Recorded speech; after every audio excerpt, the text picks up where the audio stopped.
your current reality is not your destiny.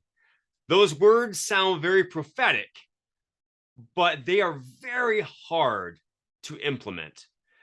Hey, folks, welcome to Scar Bearers. I'm Chris DT Gordon. This is episode 124. I'm so excited to have you here with me today. And also, please give a shout out to Nate and Britton Barron helping me on the back end of the channel. If you want them to work their expertise on your projects, reach out to them at Nate and Britton Barron. Well, folks, we are getting into fall. Maybe it's not fall on the calendar yet, but it's fall in terms of school. And with that comes students. Usually that's what happens to schools. They get filled with students with anxiety, students with all kinds of issues they have to deal with. And what can help them with those situations is more gratitude, positivity, and resilience. So if I can help you with that, please reach out to me at chrisdtgordon.com or chris@chrisdtgordon.com.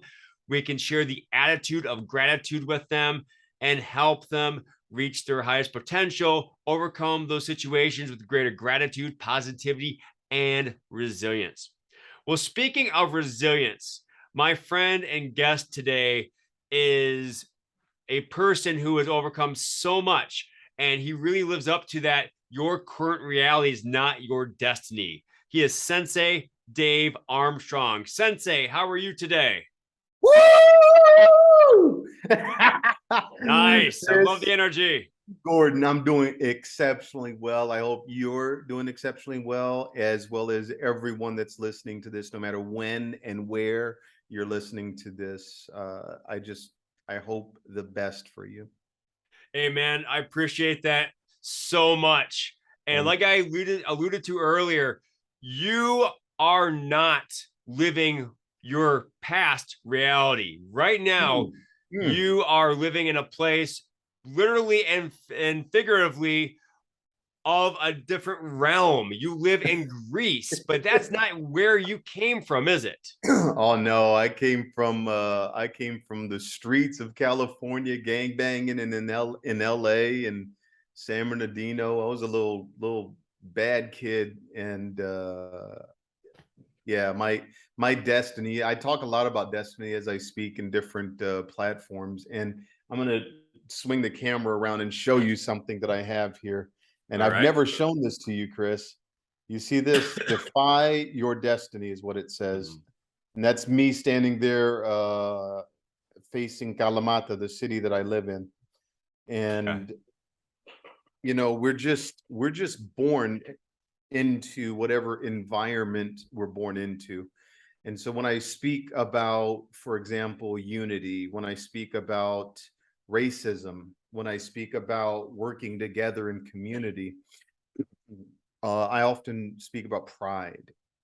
And the things that we take pride in sometimes make no sense. So have you ever met anyone that was proud to represent a football team? Of course. I'm a Raiders fan. Or have you ever met an American that was proud to be an American, or a Mexican that's proud to be from Mexico? I think we all have, but these are things that we're taking pride and ownership of that we had no agency over. You had no choice where you were born, what family you were born into, what skin complexion you are. You had no agency over that. So what if we took pride in the things that we did in life, the achievements and the resiliency and the things that we have overcome in our life? What if those were the only things that we're proud of, not the things that we had no agency over, like pigmentation, right? I can't be proud to be Puerto Rican or brown or what. I like, who cares? Who cares? Those things are of no agency. What I am proud of is the things that I've overcome and the things that I do on a daily basis to help people, especially at-risk youth and kids that are in foster care and juvenile detention. Those things I'm proud of. You feel me? You know, go ahead. I'm sorry. Go ahead. Oh, no, that's it. Okay. No, you know, you listed off all kinds of things that you said that you're proud of because they were things of what you did. And the world is much better for that. However, you didn't when you were on the streets of Los Angeles, you didn't say, hey, I'm going to be able to do all these things and turn my life around when you were 11 or 12. No. You have to get to a point of that. So can you take us, before that time when you made that decision? Absolutely. I'll take you back to 11 years old. I was running the streets. I was selling drugs, 11 years old. And in my book, I have the arrest report from when I was 11 years old for felony armed robbery. Mm-hmm. So I was arrested when I was 11 years old for robbing a lady at gunpoint. That's a felony charge. And I could have served a lot of time for that. And luckily the judge and other people that were in my corner had mercy on me. But the truth is I had no other role models, no other examples in my life to become, to mimic, or want to emulate, right? I mean, the people that were around me were committing crimes. The people that were around me were these OGs, the original gangsters, these older guys that sometimes in their 40s, like I am now. I know I don't look it. I look 25, but I'm not. I'm 48. I was gonna say, I could be your dad, and that family tree. Oh, Chris, brother, I'll tell you. You know, my reality was I thought I was gonna just either be dead in prison or a big time drug dealer. Like those were the things, those were aspirations, I guess, or my reality. And unfortunately, there's a lot of people that really do believe that their current reality is their destiny, is where they're going to be. And we're kind of, I like psychology. So I have a degree in psychology. I study neuroscience and neurology. I love the human brain. I love the way we're wired. And so a lot of perspective, right? So your current perspective in life is made up of just what you're going through, what you're struggling with, what you have to deal with on a daily basis. And unfortunately, biologically, we like complacency. So we're wired to be comfortable. Every one of us, we're wired to be comfortable. And it's relatively a good thing because it keeps us safe. So, picture cavemen running around the African jungle, and if they were safe, if they felt safe, they were complacent. So they knew that where they were currently, they could farm and they could hunt, and they were relatively safe from wildlife and animals that were going to hunt them, predators that were going to hunt them, right? So we have this thing that's built into us that says we're not struggling too much to where it's totally uncomfortable and we feel doomed. So let's just chill, right? And unfortunately, when we're in that environment, when we're in that mindset, we can't grow, right? We can't grow. And so the other part of that is you grow from the things around you. So I can't become something that I know nothing of, right? I can't just I can't put a cape on like you do and fly. That is a learned skill. So you just need practice. But you saw someone do it first and you believed you could. Mm-hmm.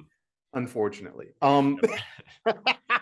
No, but the truth is, your environment plays such a huge role in your development, and not just as a child, not just as a teen, but throughout your entire life. Your environment plays a huge role into who you are that day.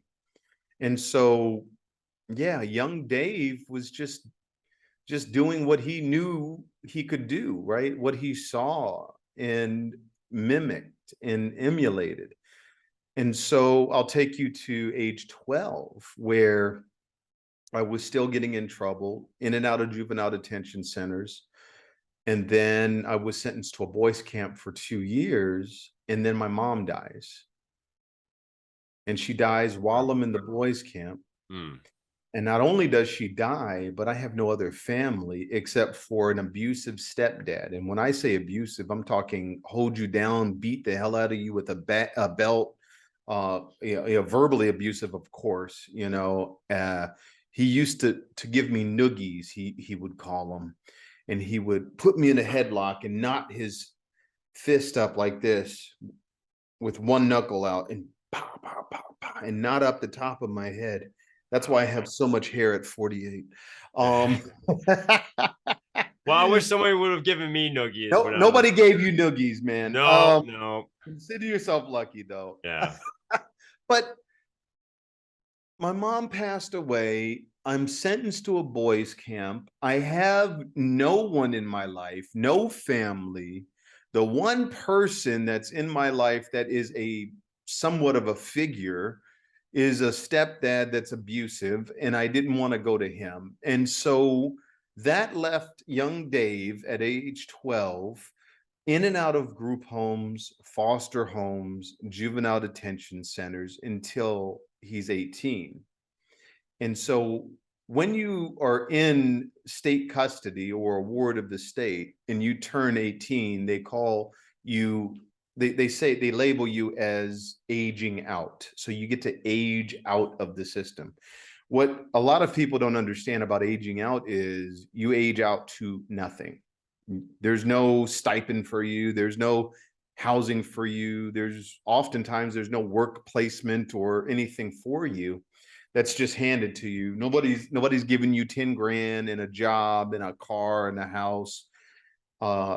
Oftentimes 50% of the time, when the 10,000 youth a year in the United States age out of the system, they're homeless.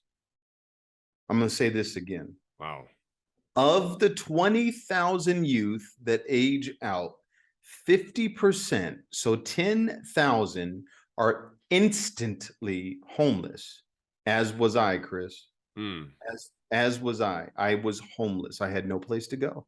I had nothing. I had a bicycle, I had a car, I had a little bit of money, and that was it. So where do you go from there?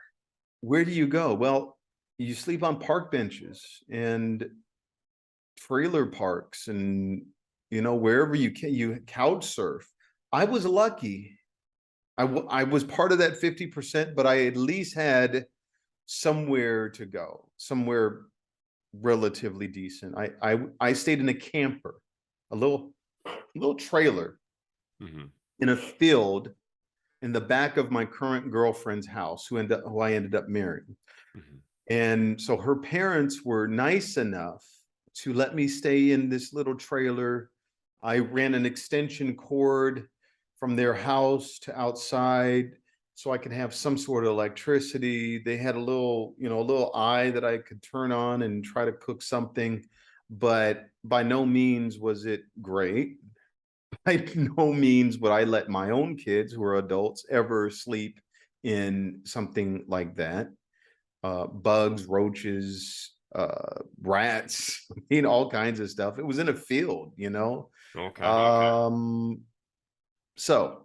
But I was lucky. I considered myself lucky that I had a roof over my head. I wasn't getting rained on.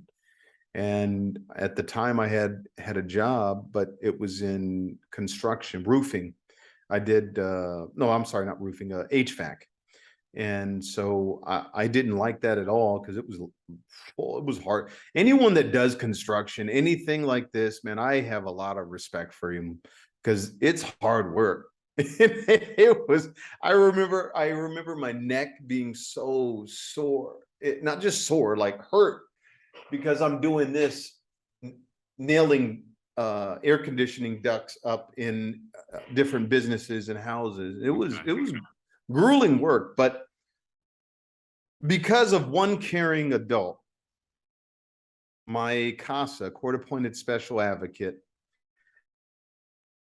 he's like a mentor to me, a big brother to me. And Ron Barnick, and he came from a very different place than I did. You wouldn't think that he would have such a profound impact in my life, being a kid from the hood and him being from Pennsylvania, a little white guy that was in the Air Force that had nothing to do with gangs or the hood, or never robbed somebody in his life. He just wanted to do something good for kids. And so he decided to be a CASA, an advocate.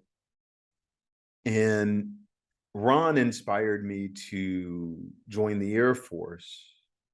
And the way he inspired me is by bringing me over his house and showing me these little trinkets from all over the world.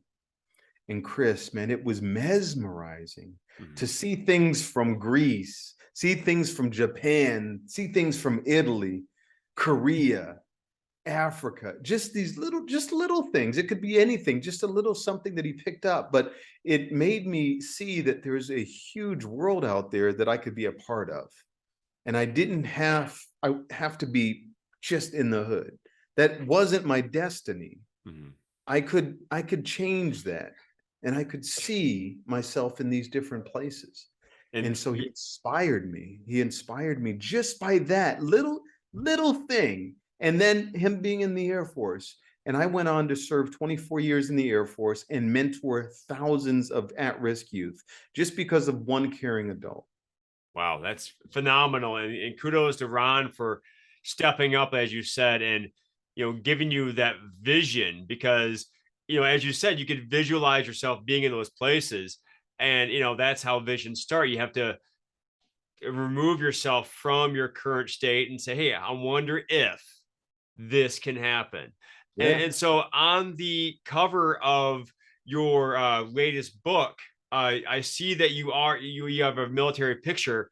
Yeah. What rank did you why me? What rank did you eventually reach?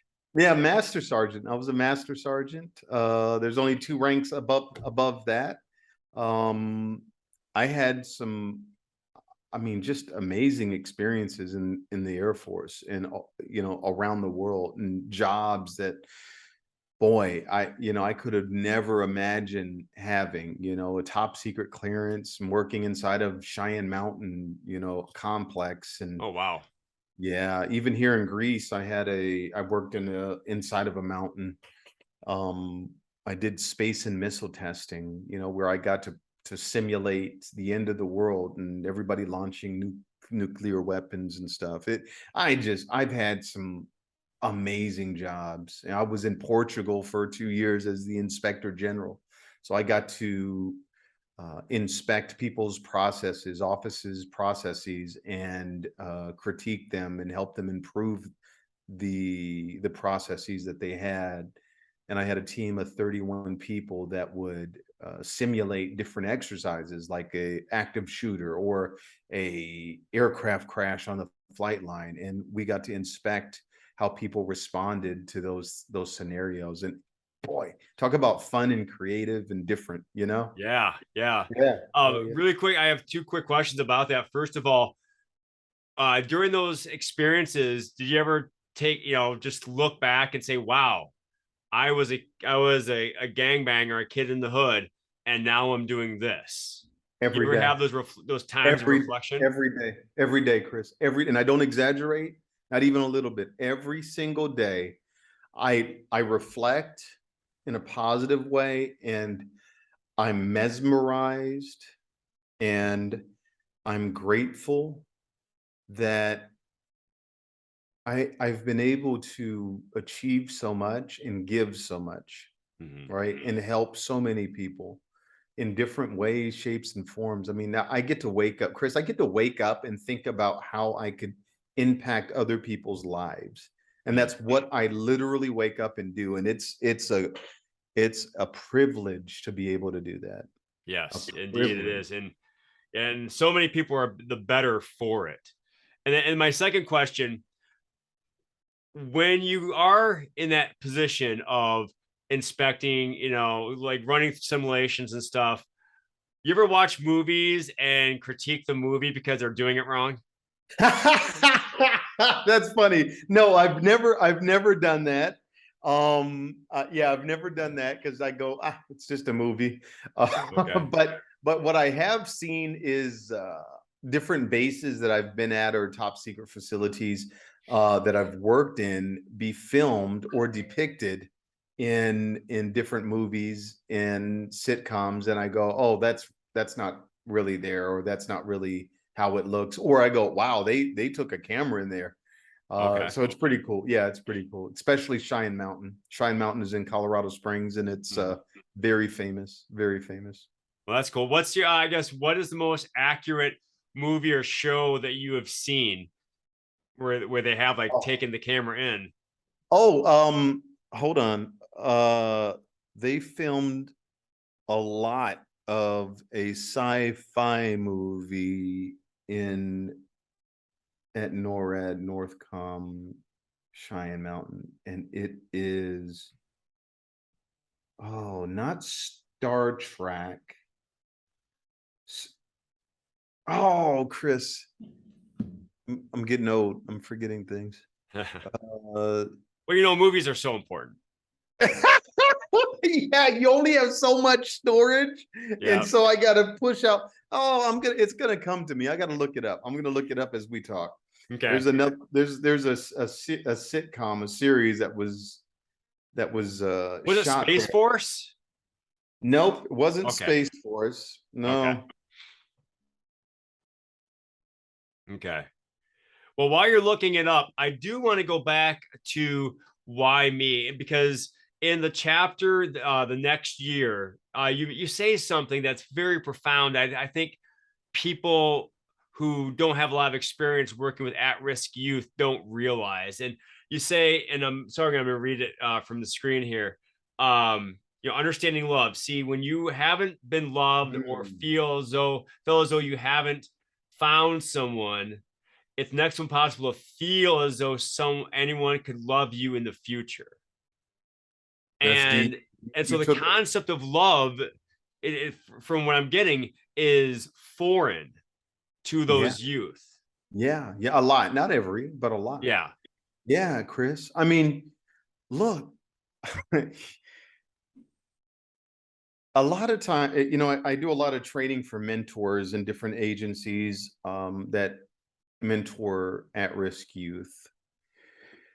And a lot of times people don't understand that y- y- we often think that love is just innate, like we're just born, and there's a nurture versus nature in psychology conversation, and we can try to depict what's nurtured and what is nature or innate, right, when we're just born. But I'll tell you, a lot of times when, even if you were to say love is innate, the feeling of love and compassion is innate, and every child is born with this feeling, and you don't believe that it's nurtured, it certainly can be put out. That flame can certainly be put out. And so when you don't have people in your life that truly are nurturing to you, a lot of times kids enter foster care when they're little. I'm talking 2, 3, 4-year-old kids taken away, stripped away from their parents, good, bad, or ugly, I don't know, but stripped away from their parents, the only love that they know, and put into a home with other people that they don't know and other kids that they've never been around before.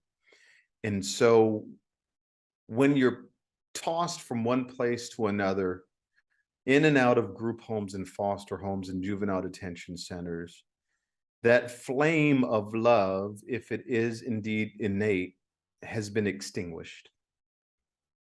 And so when someone comes into your life, as Ron did for me, and other mentors that just didn't have a profound impact like Ron did, you don't understand what this thing is that they're trying to give you. Why are you telling me you love me? You don't know me. Why? My own parents didn't love me. My stepdad abused me. He certainly didn't love me. My mom was always drunk and belligerent. She didn't love me. So my sister was never, I have a sister, I never even saw her after I was 7 years old. And so she didn't love me. I had kids that were removed from their biological parents because of sexual abuse and molestation, to only be put into a foster care environment with two foster parents that were filming him Oof. doing sexual acts. Talk about trauma. Mm-hmm. Talk about the lack of love and that flame being extinguished from that little kid's life, right?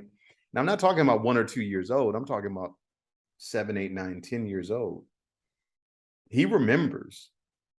Mm-hmm. And so being loved is for kids growing up in this environment is often hard.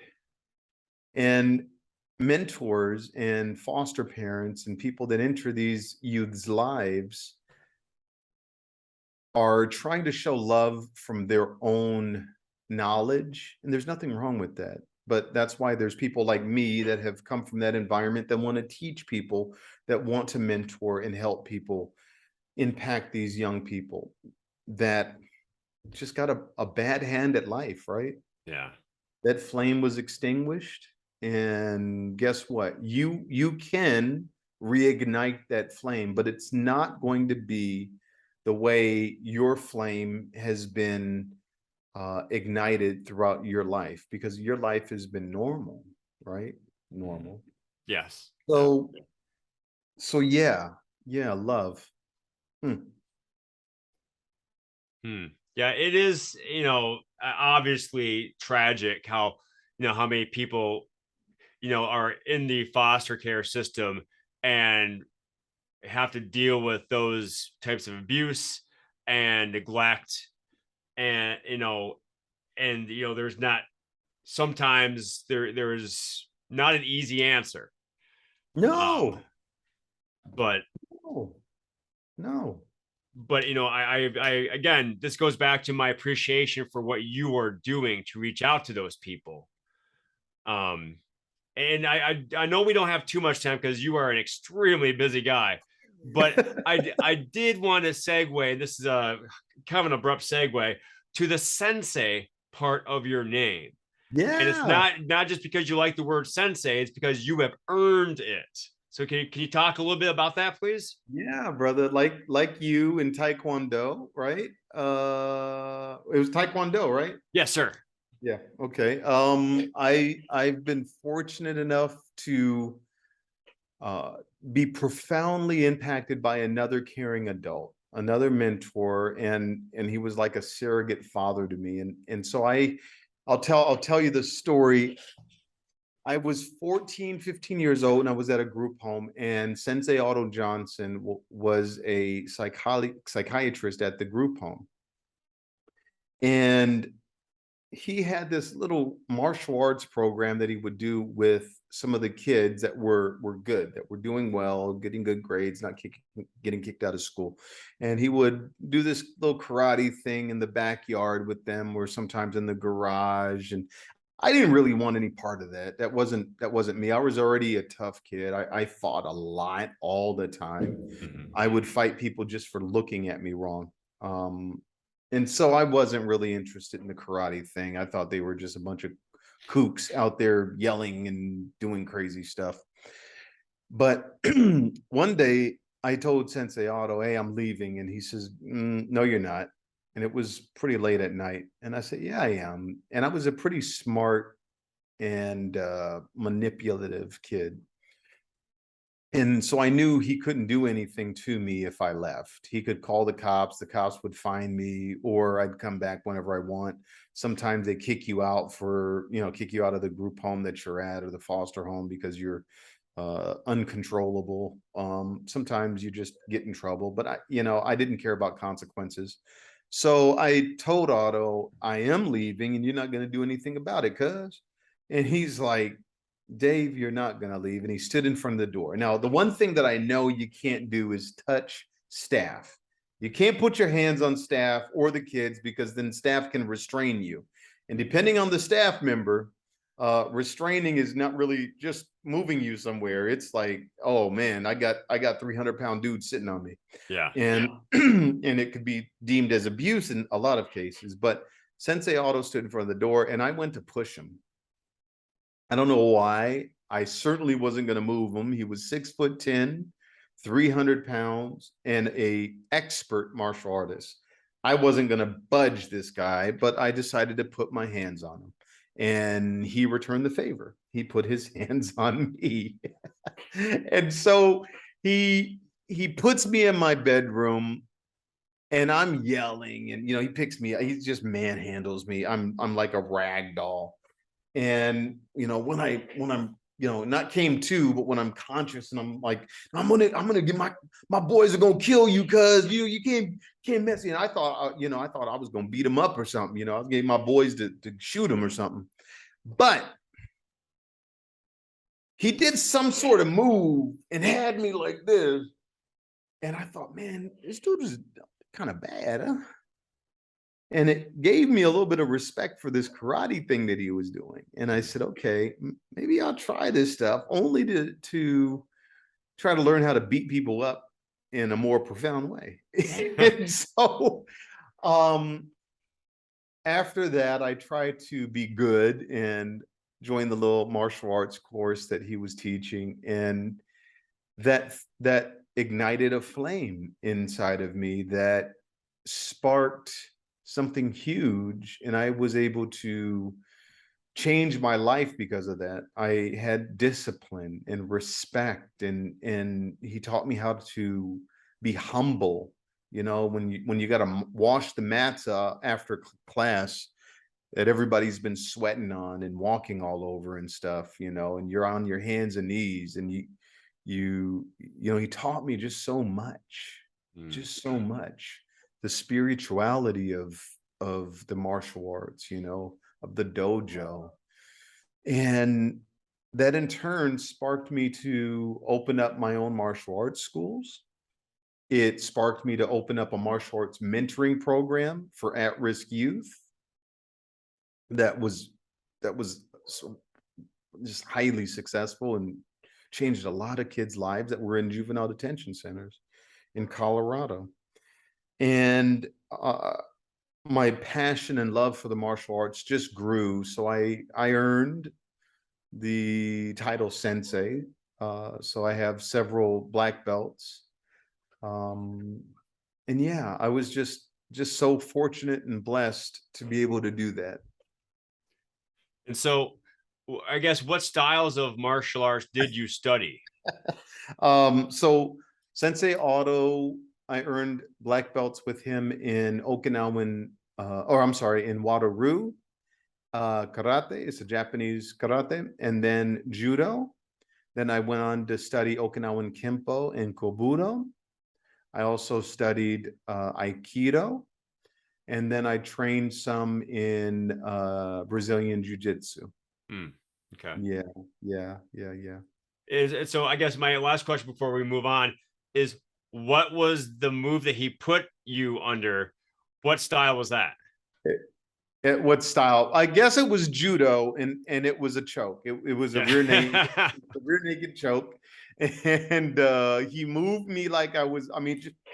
And then all of a sudden, he's behind me and lifted me up off the ground, and I'm in my bedroom, kind of like half passed out. Threw me on the bed, and he's like, "You're not going anywhere, and that's it. Stay your butt in the room." And I did exactly that.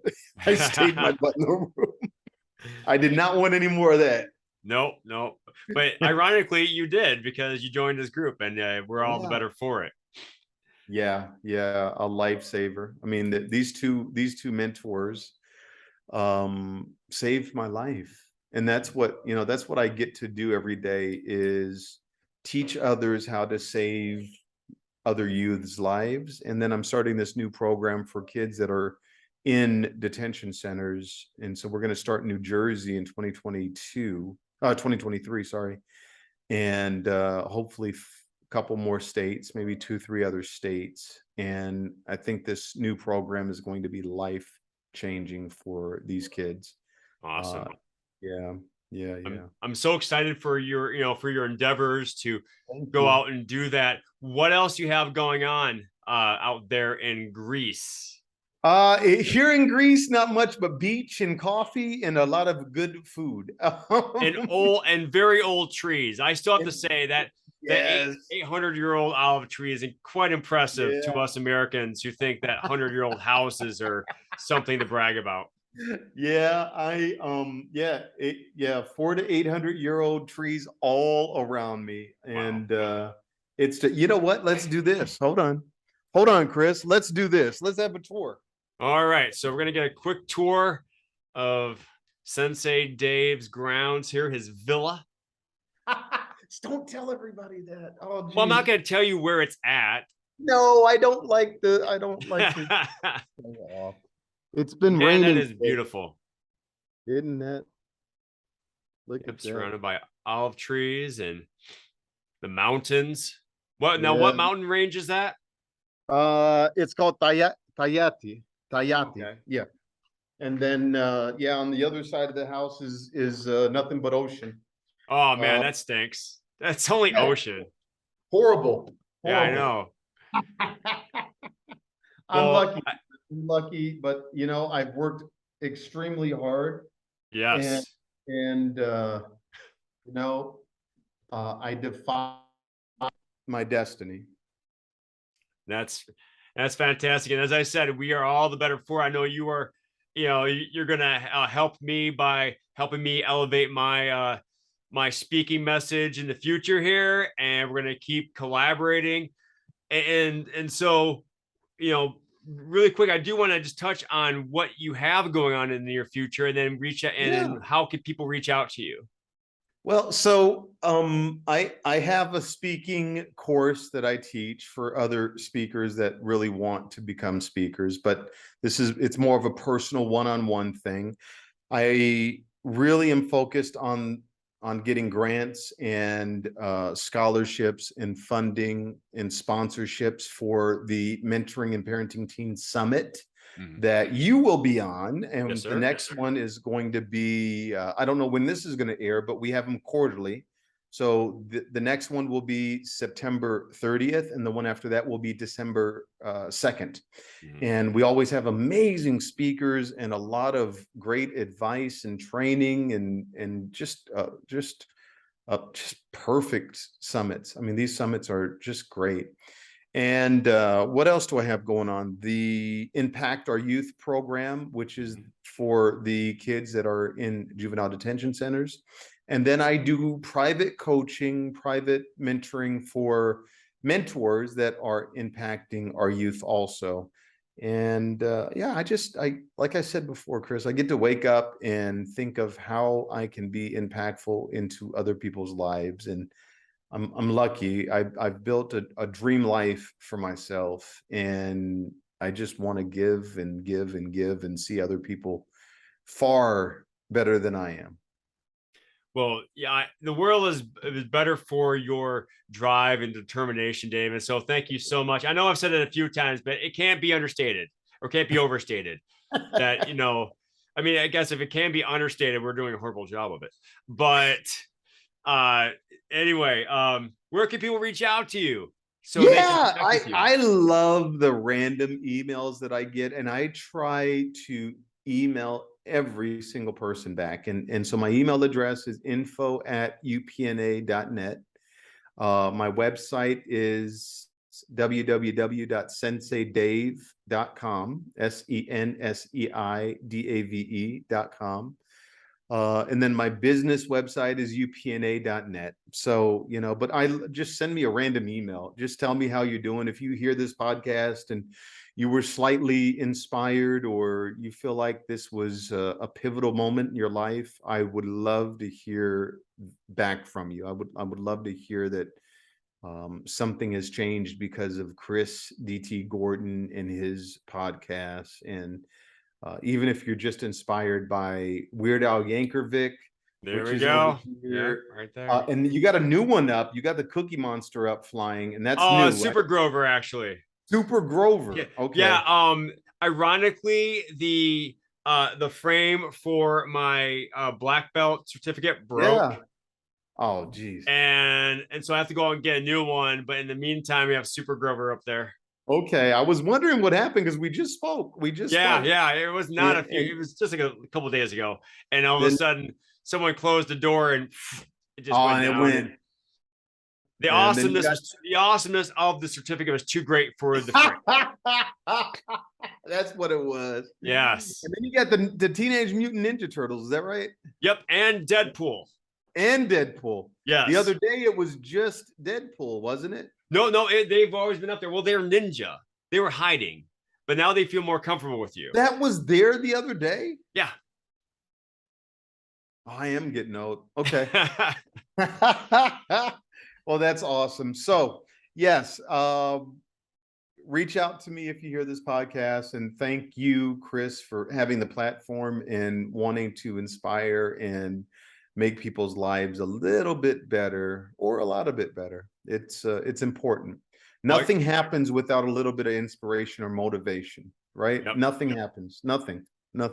So I definitely agree with that. And thank you so much, David. And I know that you've mentioned a lot of things that, you're grateful for. And that's usually a question I ask. And I know we're a little short on time, but I do have one more question to ask you.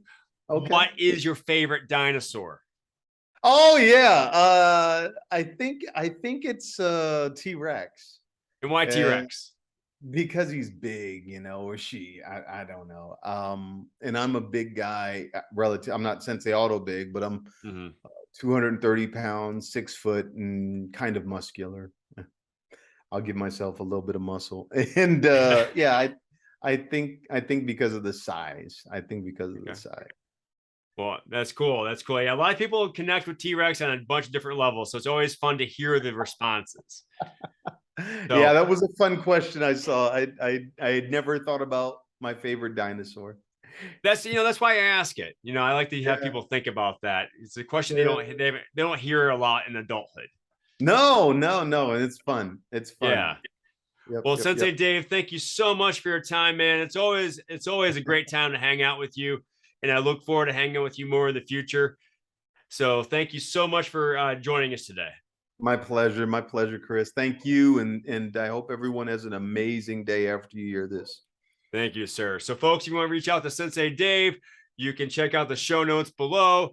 If you want to reach out to me, check out the show notes below. Chris at chrisdtgordon.com. chrisdtgordon.com is the website where you can check out what I have going on with the Attitude of Gratitude. You can maybe go to the merch store and find a Pass on Perfection, Go for Greatness shirt, a What is Your Favorite Dinosaur shirt.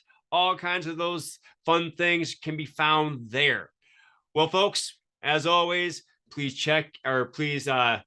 subscribe, share, like this episode. So as Sensei Dave said, we could share these messages of hope and inspiration and help our fellow man and woman out. And with that, thank you so much for joining me today. Please have a great day. And remember to pass on perfection and go for greatness.